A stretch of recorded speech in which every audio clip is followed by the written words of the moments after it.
Heroes of Fantasy Football Podcast. What's going on, everyone? Welcome into another episode of the Heroes of Fantasy Football Podcast. I'm your host today, Matt High, joined by Chris Felice and Warren Weber. Gentlemen, how are we doing? Chris, let's start with you. How are you feeling? Doing fantastic.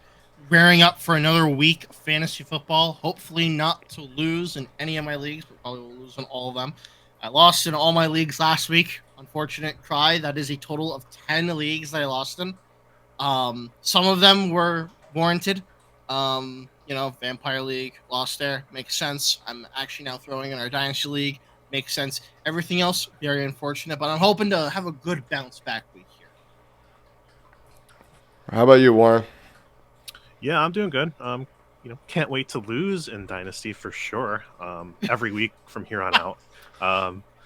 Redraft, 2 other leagues doing pretty well in now, so can't complain there. But yeah, I don't foresee myself winning a single game of Dynasty the rest of the year. Wow.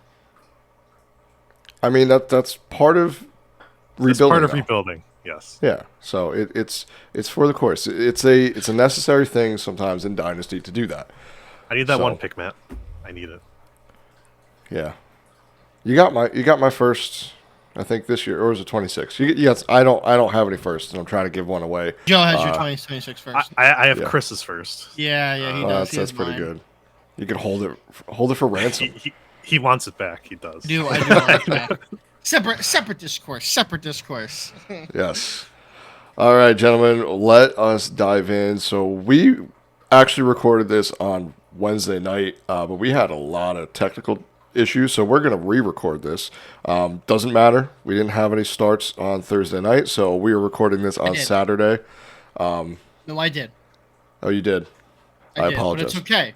It's okay because there's more starts. There's more starts. There's more starts. He didn't do great, so it's like it never happened.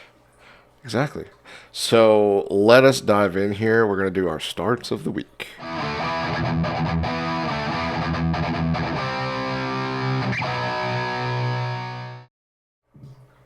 All right, Warren, let's start with you. Who's your start of the week at quarterback? So my first start is going to be Joe Burrow against the Baltimore Ravens. I think that this is a desperate Cincinnati team. If they lose this game, they go down. They're going to be 1-4. Playoffs are kind of like pretty iffy at that point. They have to win a lot of games from here on out. So I think they're going to be airing the ball out. Joe Burrow is going to be on his. He's going to be like prime. 2 years ago, MVP Joe Burrow. He's averaging about 30 throws a game, 30, 35. His touchdown, he has, 7-1 touchdown to interception ratio. He's throwing for quite a bit of yards compared to the quarterbacks this year. So I think that, Baltimore is a pretty tough defense, but, they have been exposed a couple times this year. Dallas a couple weeks ago did it.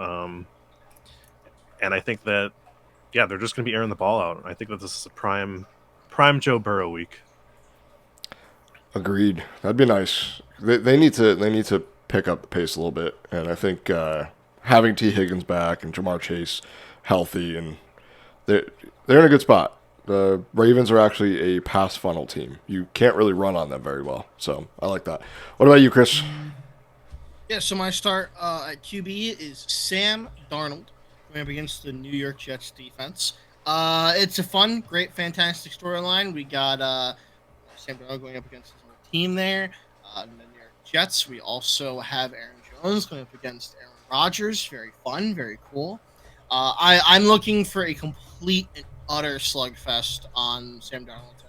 He's going to just start pummeling touchdowns into the end zone. That's my hope, at least, and just really show what the Jets are missing out on. I think that's kind of what I'm hoping for. Just a word of caution to everyone. That is the 9:30 a.m. game. That is in London, so make sure you set your lineups tonight or wake up super early tomorrow morning because that is 9:30 Eastern. I believe that's 6:30 on the West Coast time. So check it out. Make sure you got things set. We had what was it last year? I think the Alvin Kamara early morning out news, and Yeah. it's kind of screwed people. So just check your lineups tonight. Check them again. Set an alarm. Be prepared. So for me, my quarterback start of the week is going to be Mr. Brock Purdy going against the Arizona Cardinals. This is part matchup, and the other part is just offensive efficiency. Purdy is currently averaging over 30 passing attempts per game and has an adjusted completion percentage of 75%, which is pretty high. His ADOT is currently 11 yards, which is the third most amongst qualifying quarterbacks this season, and he has the seventh best passer rating among quarterbacks through the first 4 games. The offensive line is holding up and doing a really good job, and allowing a league-leading 3.27 seconds for him to throw. So he's throwing from a clean pocket and extending plays with his legs a little bit as well. With all those pass catchers healthy, there's just a ton of options for him to have a huge fantasy game this week. The run game behind Jordan Mason has been pretty surprising, but it just goes to show that the Kyle Shanahan system is really, really good. And they're going up against the Cardinals defense that just allowed Jaden Daniels and the Washington Commanders to just rip them apart for 42 offensive points. So it's an in-division matchup, and I think this is going to be points overflow this week. This is going to be one of probably the highest scoring games as we are currently projecting it, and so is Vegas. So I want a piece of this, and I think this is going to be a huge Brock Purdy day. All right, let's dive into our running backs. Warren, why don't we start with you? All right. My start of the week at running back is going to be Kyron Williams at Green Bay. Last 2 weeks, this guy's been amazing, particularly because obviously we know Nakua and Kupp are both sidelined, and I think that's going to continue. He's averaging about 20 carries a game, about 90, 95 yards a game. Touchdowns are there. He's getting involved in the receiving game, although the yards aren't amazing. He's still catching the ball quite a few times, so he gets points there. And Green Bay is a really good defense, but the offense has to come from somewhere. So, and I don't trust in any of those receivers, so I think the Kyron's the guy. He is the offense. Like 100%, he is that offense. If he goes down or anything, this offense is going to be so bad. So I'm hoping for a big Kyron Williams day. The only thing that would really suck is if they go down big early. Then Kyron Williams maybe gets phased out. But other than that, I think that he's going to have a huge day. See, I actually think he'll be just fine because he can be used through the passing game. He can be used through the run game. Like, if it's not for him, I mean, who's catching the ball? We got Jordan Whittington, Tutu Atwell, who we've seen in the past not do particularly well. I think it might be okay. I think his floor is going to be high enough that he should be perfectly fine. No. All right, Chris, let's jump into yours. So my running back to start this week is Chuba Hubbard, going against the Chicago Bears defense. Past couple weeks, he's looked really, really good. No complaints about him there. Had a bit of a slow start. Now he's doing just fine and dandy on a energized Panthers offense. Somehow, some way, by the Red Rocket man, the myth, the legend, Andy Dalton. I anticipate that he's going to continue or at this pace, at least for the next couple of weeks. Jonathan Brooks is set to come back soon enough in the next couple, I think, week or two. I'm pretty sure. But at least for now, you can perfectly feel fine starting him. I don't anticipate Jonathan Brooks superseding Chuba Hubbard immediately. I mean, we know that he can be good, but I mean, why would the Panthers fix something that is very clearly not broken right now? So Chuba Hubbard's my guy. Started the week going against Chicago. Also, not the greatest run defense. Gotcha. All right, I'm going to dive in here with mine. It's going to be Najee Harris going against the Dallas Cowboys on Sunday Night Football. Now, Najee hasn't been really the best, but he's still averaging about 21 opportunities per game. I don't believe Jalen Warren is slotted to play, and Cordero Patterson is also banged up. So this is an offense that has been humming pretty good lately, as of late.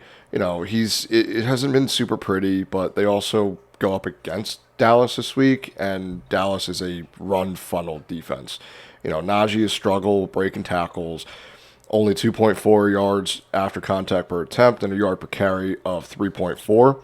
Those both rank bottom 13 among qualifying running backs, but this is where I'm going to throw those out the window because the Cowboys have been ravaged by injury. They lost Michael Parsons this week. He's doubtful. I don't know if he was ruled out yet, but most likely not playing. And Dexter Lawrence was placed on the IR with an injury as well. So this is a team that they're allowing 26 fantasy points per game to opposing running backs, which is the third most this season through 4 games. And they're going to be a run funnel defense until these guys come back, which could be at least a couple weeks. So I'm just going to let this thing roll with Najee Harris and just I'm not going to watch the game as far as watch his stats accumulate because they're going to be slow. But I think he's going to be able to be the guy in Pittsburgh and get enough work that puts him in the RB2 conversation. All right, Warren, let's jump into your wide receiver start of the week. All right, so kind of piggybacking off of Chris's running back here, I'm going to go Deontay Johnson with the Panthers. Ever since the Red Rockets come in, this guy's been lights out. Last week, 7 catches for 83 yards and a touchdown. The week before that, 8 catches, 122 yards and a touchdown. He's just been ridiculous. He's going against, like Chris said, the Chicago Bears, which don't have the greatest defense. I think this is, he could blow up for, pretty similar to what he had a couple weeks ago. I'm thinking 8-9 catches for 120 yards, something like that.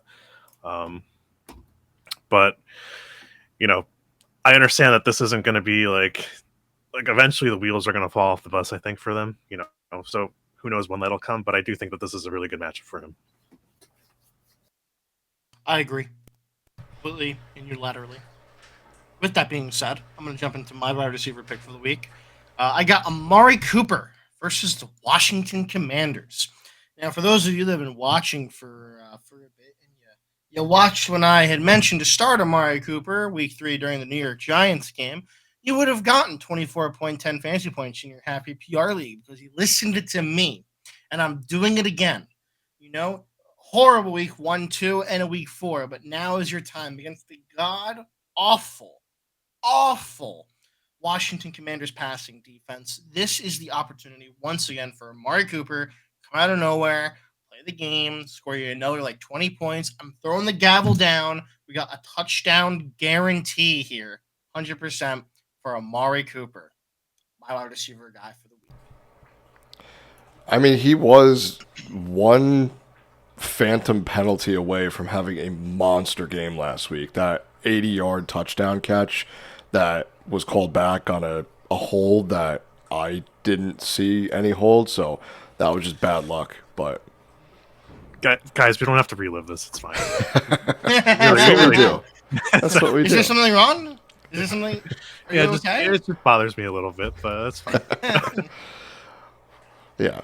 All right, so I'm going to dive in here with my wide receiver start of the week. It's going to be Brian Thomas Jr. going up against the Indianapolis Colts. I think this is going to be a get-right game for the Jaguars.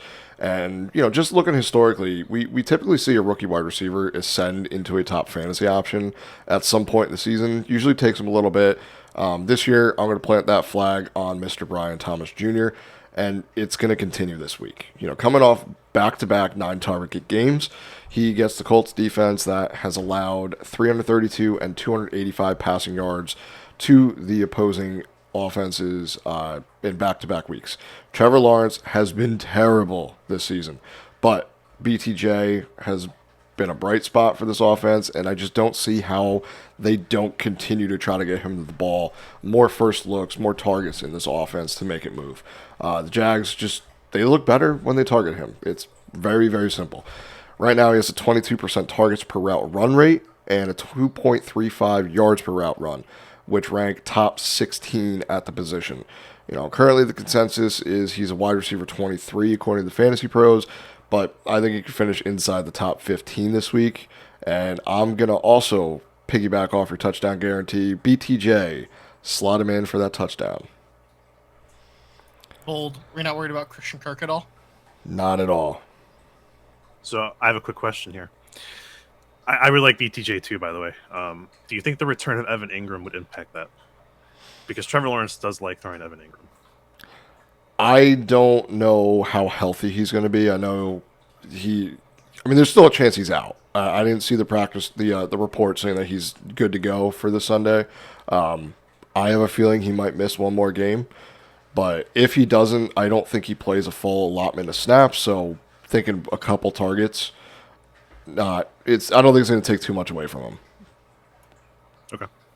So let's dive into our favorite position, the most wonderful position in the world, tight ends. Warren, who are we going with?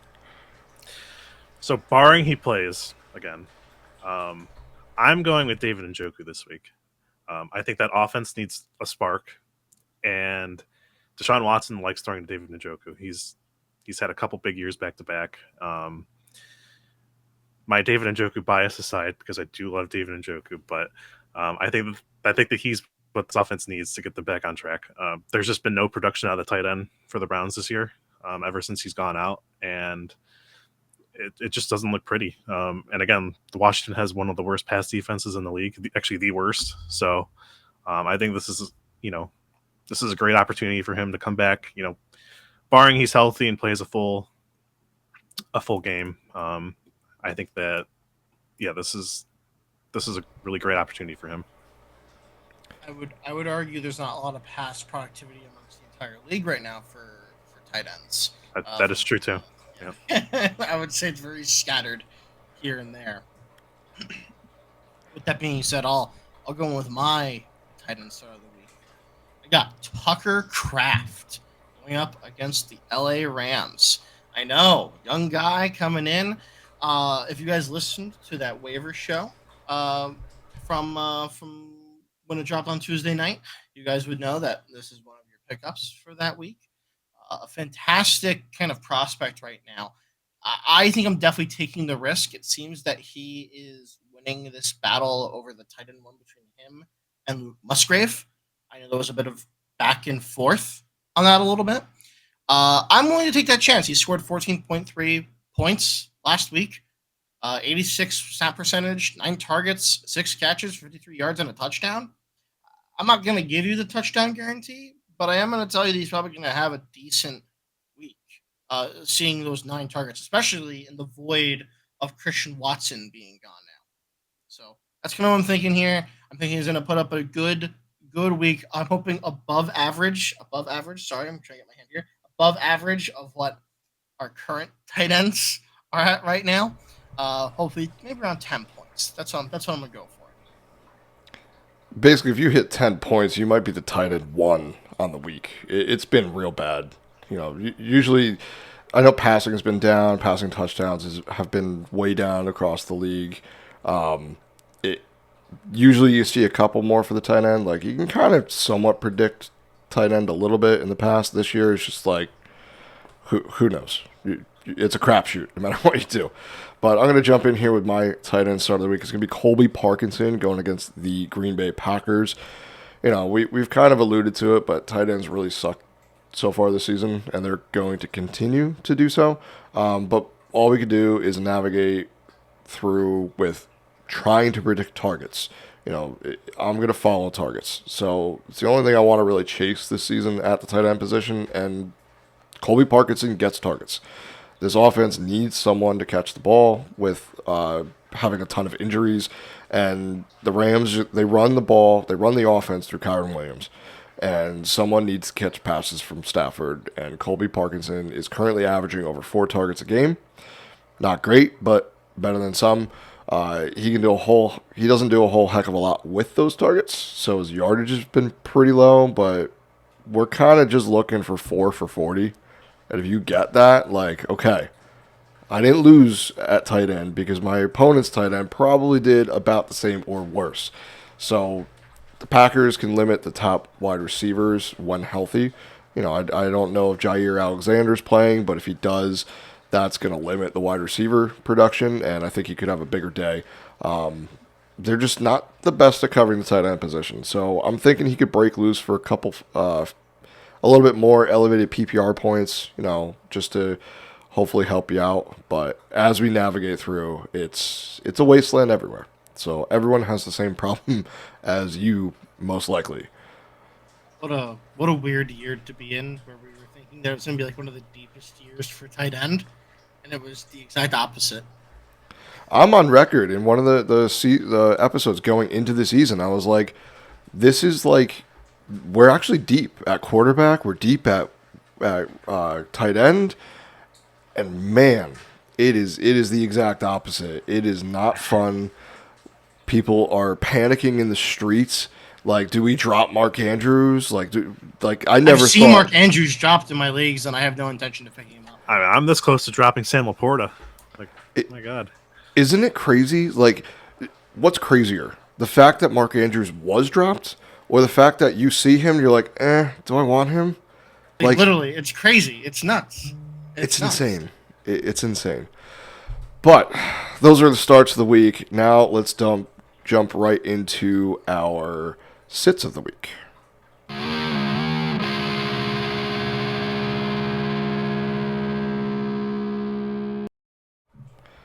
All right. Warren, let's start with you for your sit. I have mine's going to be Dak Prescott versus the Steelers. Steelers have one of the best defenses in the league. I don't necessarily trust Dak. I think that's a Monday night game, right? That's a Sunday night game. Or Sunday night game, yeah. Yeah. Even worse. Yeah, I don't trust Dak on primetime at all. And I think that pass rush is going to be getting after him, TJ Watt. I really don't like the matchup. I can't really justify it because Dak hasn't really done terrible this year, but for whatever reason, this matchup, I just don't like it. I mean, look at last week. It was, we were expecting, like last week, Anthony Richardson was a sit. Didn't see him getting injured, but he was a sit because of look what the Steelers have done against opposing quarterbacks. They've limited them to like 10.3 fantasy points per game. So they shut down opposing quarterbacks. Last week, you started seeing some things kind of go the right way. They were getting beat a little bit, and then Anthony Richardson got injured, and there was a lot of points scored in that game, which was a little bit weird. But yeah, I mean, Pittsburgh is a terrible, terrible matchup for quarterbacks. Doesn't matter who you are. So I agree. I don't know at this point if you can sit him, but you should definitely lower expectations way down because he's not going to be putting up one of these 30, 40-point games that he could have done in the past. So I completely agree. Yeah, that's definitely.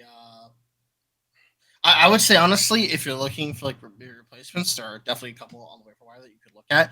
In redraft leagues, Geno Smith is like one that comes to mind that I feel like is still widely available in leagues. He was available in much of my leagues. Besides the point, moving on to my sit of the week. Sorry, making adjustments here. My sit of the week is Kareem Hunt. Not only is he currently questionable coming into his game, however, he also going up against a tough New Orleans defense, 7th against the run. I don't know. Like, I'm not saying that he's losing the job in any sense. Like, he definitely has it at the current moment. I'm just saying if you have him, play somebody else. There must be another option on your team that you can put your flex spot right now. Play somebody else. Avoid Kareem Hunt this week. Week 6, he's on the bye. Week 7, he's going to be in San Francisco. Surprisingly, a lot more manageable than the New Orleans Saints. yeah, it's going to be interesting how this thing shakes out because I think CEH might play. I know they activated him, so I don't know what's really going to happen. But we're going to pick on the Chiefs here because my sit of the week is actually Patrick Mahomes going against the New Orleans Saints. In his last 9 games played, Patrick Mahomes has finished outside of the top 12 at the position every single game.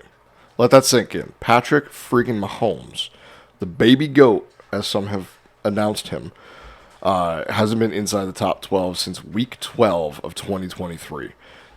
He lost Isaiah Pacheco, Hollywood Brown, and now Rashee Rice. He is left with a receiving corps of 34-year-old Travis Kelce, who most look like they agree he's lost a little bit of a step. Xavier Worthy, who, yes, is an explosive receiver, but he's also a rookie. And Juju Smith-Schuster. That ain't very good. That's not fun.